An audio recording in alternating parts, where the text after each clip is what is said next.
बदलापुर गांव में हरिया खेतों में मजदूरी किया करता था। वो सुबह सुबह उठकर गंगाराम के खेत पहुंच जाता था। गंगाराम गांव के सबसे नेक और सीधे साधे इंसानों में से एक था। जो भी उसके खेत पर काम करता, गंगाराम उन्हें सिर्फ पैसे ही नहीं बल्कि सीजन की ताजी सब्जियां भी देता था। गंगाराम ने अंतिम सांस ले ली थी। पूरा गांव शोक में डूब गया। गंगाराम का बेटा मुन्ना, जो शहर में पढ़ाई करता था, तुरंत गांव पहुंचा। अगले दिन उसने खेत पर काम करने वाले सभी मजदूरों को बुलाया। सबके चेहरे पर उम्मीद थी कि शायद मालिक की तरह वही अपनापन मिलेगा, लेकिन मुन्ना का चेहरा बिल्कुल गंभीर था। सुनो भाइयों, मैंने तुम सबको इसलिए बुलाया है क्योंकि एक जरूरी बात कहनी है। पिताजी अब रहे नहीं और मैं खेत नहीं संभाल सकता। मुझे खेत की कोई जरूरत नहीं है, ना ही मैं इसे चलाना चाहता हूँ। साहब, आप कैसी बात कर रहे हो? मालिक तो हमारा बहुत ख्याल रखा करते थे। अगर हम खेत पर काम नहीं करेंगे तो खाएंगे क्या? हमारे पास और कोई रोजगार नहीं है। देखो भाई, पिताजी को खेत का काम आता था इसलिए वो संभाल लेते थे। मुझे खेती किसानी में बिल्कुल दिलचस्पी नहीं है। मैं पढ़ा लिखा हूँ, शहर वापस जाना है। मैं खेत का काम बंद करना चाहता हूँ। कल से कोई भी खेत पे मत आना और अपना अपना रास्ता देख लेना। साहब, इतने सालों से हम इसी खेत पर काम कर रहे हैं। अगर काम ही छीन लेंगे तो हमारे बच्चों का पेट कैसे भरेगा? मैं पिताजी नहीं हूं। मैंने फैसला कर लिया है। मैं खेत बेचना चाहता हूं या बंद रखना चाहता हूं, ये मेरा हक है। अब तुम सब लोग जा सकते हो। धीरे धीरे मजदूर एक एक करके उठे और घर की ओर चल पड़े। हरिया भारी कदमों से अपने घर पहुंचा। क्या बात है हरिया, आज तुम इतनी जल्दी घर आ गए? सब ठीक तो है? कुछ ठीक नहीं है मल्टी। अब खेत पर काम ही नहीं रहा। सेठ जी के जाने के बाद मुन्ना भैया ने सबको काम से निकाल दिया। क्या? ऐसा कैसे कर सकता है वो? तुम मजदूरों ने तो सालों से उसके बाप का खेत संभाला है। बेटा है, खेत उसका है, जो चाहे कर सकता है। बोला कि उसे खेती किसानी में दिलचस्पी नहीं। कह दिया कि कल से कोई भी खेत पर मत आना। तो अब क्या करोगे हरिया? इतनी ठंड में कोई दूसरा काम भी कहाँ मिलेगा? घर में अनाज तो है नहीं, बच्चों का क्या होगा? हरिया कुछ देर चुप रहा, फिर गहरी सांस लेकर बोला, यही सोच रहा था। इस गांव में अब काम की कोई उम्मीद नहीं है। शायद दूसरे गांव जाना पड़ेगा। वहीं जाकर कोई मजदूरी, कोई काम काज देख लूंगा। तुम इतनी दूर काम पर जाओगे? रोज आना जाना भी कैसे करोगे? और अगर वहीं रहना पड़ा तो हम कैसे रहेंगे? भगवान ने एक रास्ता बंद किया है तो दूसरा भी खोल देगा। तुम चिंता मत करो, मैं मेहनत करूंगा, कहीं ना कहीं काम जरूर मिल जाएगा। हम भूखे नहीं मरेंगे। तुम्हारे बिना घर खाली सा लगेगा, लेकिन अगर यही सही है तो जाना पड़ेगा। मैं भी हिम्मत रखूंगी। धीरे धीरे दोनों नींद में डूब गए, लेकिन रात ने घर के अंदर बेचैनी छोड़ रखी थी। सुबह की ठंडी हवा चुभन जैसी लग रही थी। हरिया दूसरे गांव में चला गया। हे भगवान, इस गांव में तो ठंड और भी ज्यादा है। वो कांपते हुए चाय वाले की छोटी दुकान पर पहुंचा। अरे भाई, जरा एक गर्म चाय लगा देना, ठंड से हाथ पैर सुन्न हो गए हैं। चाय वाला मुस्कुराते हुए बोला, तुम भी यहाँ काम की तलाश में आए हो क्या? हाँ भाई, लेकिन तुम्हें कैसा पता चल गया? अरे यहाँ तो रोज ही दूसरे गांव के लोग आते हैं। सबका एक ही हाल, अपने गांव में काम नहीं मिलता तो यहाँ उम्मीद लेकर आते हैं। अगर आप किसी तरह मुझे कोई काम दिला दो तो आपकी बहुत बड़ी मेहरबानी होगी। तभी वहां पर असलम भाई आते। ओए मुनिया, एक चाय बना, हाथ जम गए रे। असलम भाई, जरा इधर देखिए। ये भाई साहब दूसरे गांव से आए हैं और काम की तलाश में हैं। आप भी तो काम करवाते हो, इन्हें अपने पास रख लो ना। कहाँ से आए हो भाई? बदलापुर से। वहां खेत का काम बंद हो गया, चलिए यहाँ रोजगार की तलाश में आया हूँ। काम कोई भी हो, मेहनत मैं दिल से करूंगा। अच्छा, मेहनत करने वालों की यहाँ कमी नहीं है, लेकिन भरोसेमंद आदमी मिलना मुश्किल है। तुम्हारा चेहरा मेहनतकश लगता है। हाँ सलम भाई, रख लो इनको, बहुत सीधे साधे लग रहे हैं। ठीक है भाई। वैसे भी मुझे एक आदमी की जरूरत थी, सामान उठाने धोने, दुकान संभालने और थोड़ी बहुत मदद के लिए। अगर तुम चाहो तो कल से मेरे पास काम पर आ जाना।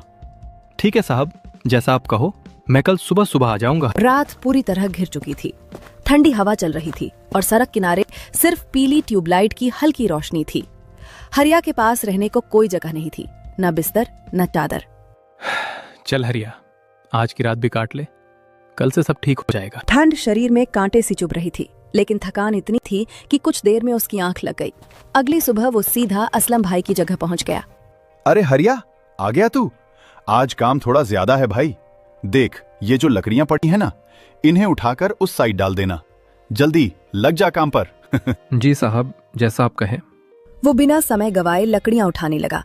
हाथों में छाले पड़ने लगे, पीठ दुखने लगी, लेकिन उसने रुकना नहीं चाहा। पूरे दिन का काम खत्म होने के बाद रात हो गई थी। हरिया थका हारा चाय वाले के ढाबे पर पहुंचा। अगर खाना खाया तो पैसे खत्म हो जाएंगे, चाय पीकर गुजारा कर लूं तो ज्यादा बचत हो जाएगी, घर वालों को पैसे भी भेज सकूंगा। उसी समय चाय वाला उसे देखकर बोला, अरे हरिया, आज खाना खाकर नहीं आया क्या? चेहरा तो गिरा गिरा लग रहा है। हरिया ने झूठ छुपाने के लिए मुस्कुराते हुए कहा, अरे नहीं भाई, खाना तो खा आया हूँ, बस जरा गर्म चाय पिला दो, ठंड बहुत लग रही है। ठीक है भैया, अभी लाया। पर सुन, खाना टाइम पर खाया करना, नहीं तो तबीयत बिगड़ जाएगी। हाँ भाई, ध्यान रखूंगा। लो गरम गरम चाय। पैसे की टेंशन मत लिया करो, कभी कमी पड़े तो बता देना। चाय पीकर वो सड़क की ओर चल पड़ा। पेट खाली था, लेकिन दिल में उम्मीद थी। भगवान, बस इतना कर देना कि मेरी मेहनत रंग लाए, घर वाले खुश रहें, बाकी मैं सब झेल लूंगा। फिर वो वहीं जमीन पर लेट गया। हल्की हवा चल रही थी और हरिया अपने नए संघर्षों के साथ सो गया। अगली सुबह ठंडी हवा चल रही थी। खालिद भाई रोज की तरह चाय वाले के पास पहुंचे। अरे मुनिया, हरिया को कहीं देखा है? आज बहुत देर हो गई, वो दुकान पर आया नहीं। अरे नहीं खालिद भाई, मैंने तो नहीं देखा। क्या वो सुबह से काम पर नहीं पहुंचा? हाँ, भाई भी पूछ रहे थे। वो कल बहुत थका हुआ लग रहा था। कहीं तबीयत तो खराब नहीं हो गई? चलो भाई, देखते हैं।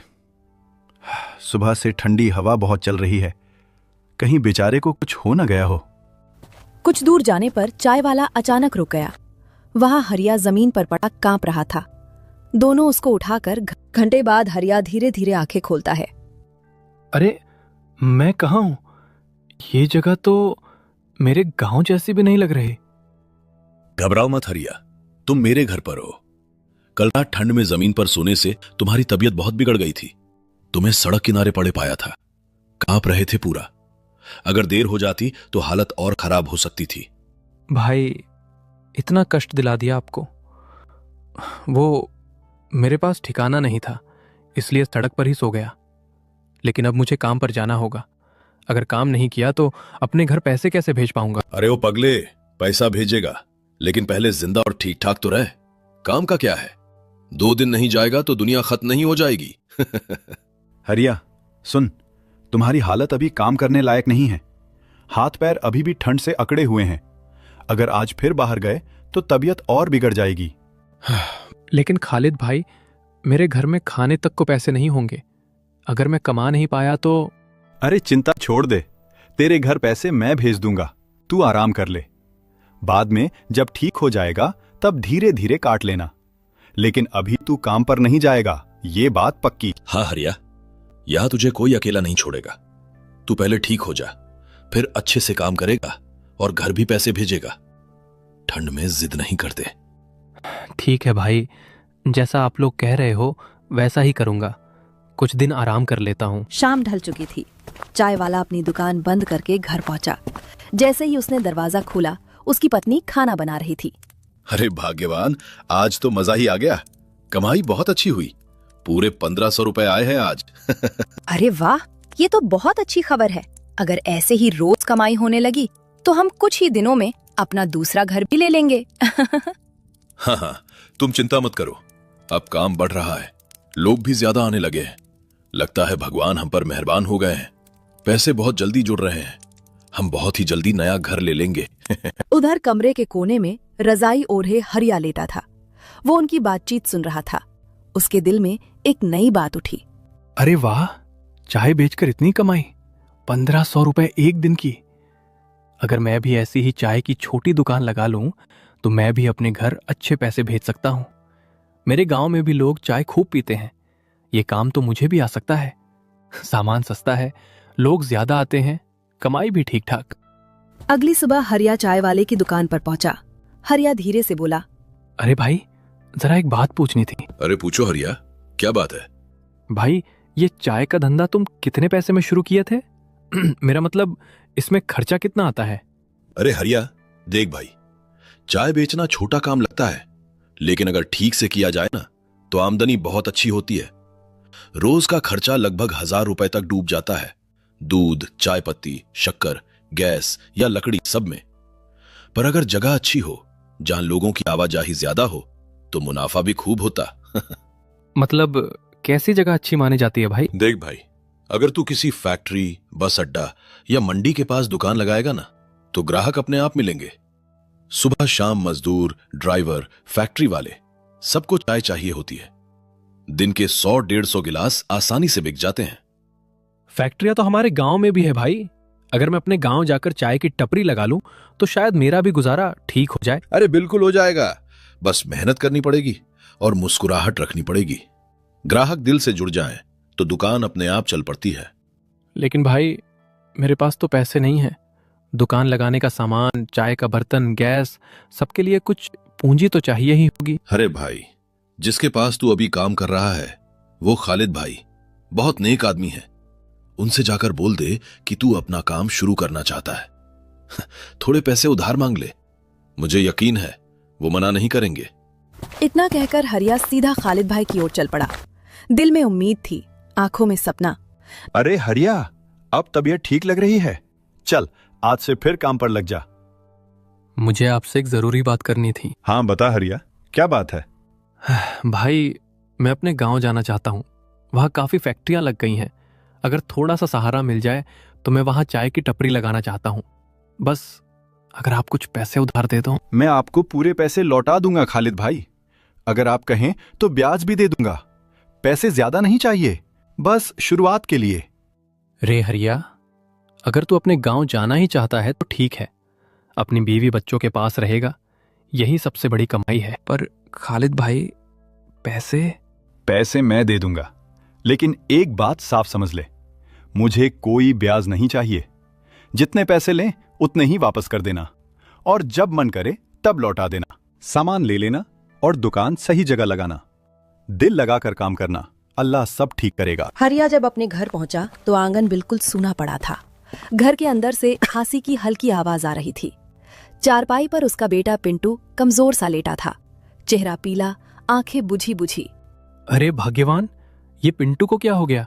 इसकी हालत इतनी खराब कैसे हो गई? जब से आप गए हो ना, तब से इसकी तबीयत ठीक नहीं रहती। कभी बुखार, कभी कमजोरी। जो भी पैसे आप भेजते थे वो सब इसकी दवाइयों में ही खर्च हो जाते हैं। उसने आंचल से आंखें पोंछते हुए आगे कहा, जो थोड़े बहुत पैसे बचते हैं उसी से थोड़ा बहुत खाना लाकर सबसे पहले इसे ही खिला देती हूँ। बाकी हम जैसे तैसे गुजारा कर लेते हैं। तुम चिंता मत करो, अब मैं कहीं बाहर नहीं जाऊंगा, यहीं अपने गांव में रहूंगा। लेकिन काम? मैं यहीं चाय का ठेला लगाऊंगा। ऊपर वाले ने चाहा तो काम बहुत अच्छा चलेगा। यहाँ चारों तरफ फैक्ट्रियां हैं, मजदूरों की भीड़ रहती है और दूर दूर तक कोई चाय की दुकान नहीं है। ये मौका यूं ही नहीं। सुबह की ठंडी हवा चल रही थी। हरिया मन ही मन बोला, हे भगवान, आज पहला दिन है, इज्जत भी तुम्हारे हाथ में है और रोजी रोटी भी। इतने में फैक्ट्री से काम पर जा रहा एक मजदूर रुका। अरे भाई साहब, बहुत अच्छा हुआ आपने यहाँ चाय की दुकान लगा ली। हम लोग तो रोज चाय के लिए इधर उधर भटकते रहते थे। जल्दी से एक गर्मा गर्म चाय लगा दो, ठंडा आज कुछ ज्यादा ही है। हाँ भाई, अभी लाया। आज पहली चाय है, दिल से बना रहा हूँ।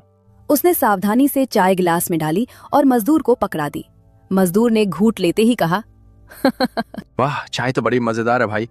ऐसी चाय मिले तो काम में भी मजा आ जाए। तभी पीछे से एक और आदमी आया। भाई साहब, मेरे लिए भी एक चाय बना दो। चाय पीते हुए वो आदमी बोला, अच्छा हुआ आप यहाँ आ गए। हमारी फैक्ट्री में 50 मजदूर काम करते हैं। सब चाय की तलाश में बाहर निकल जाते हैं, जिससे काम का बहुत समय बर्बाद होता है। अगर तुम रोज मेरी फैक्ट्री में 50 कप चाय का इंतजाम कर दो तो मुझे बहुत खुशी होगी। मजदूरों को भी सुविधा मिलेगी और काम भी समय पर चलेगा। साहब, अगर आप भरोसा कर रहे हैं तो मैं भी पूरी जिम्मेदारी से काम करूंगा। आप चिंता मत कीजिए, मैं रोज समय पर आपकी फैक्ट्री में 50 चाय भिजवा दिया करूंगा। धीरे धीरे एक एक करके हरिया की चाय की टपरी की पहचान बढ़ने लगी। पहले जहां दिन में गिने चुने लोग आते थे, अब सुबह से शाम तक भीड़ लगी रहती थी। हरिया ये सब देखकर मन ही मन बहुत खुश रहता था।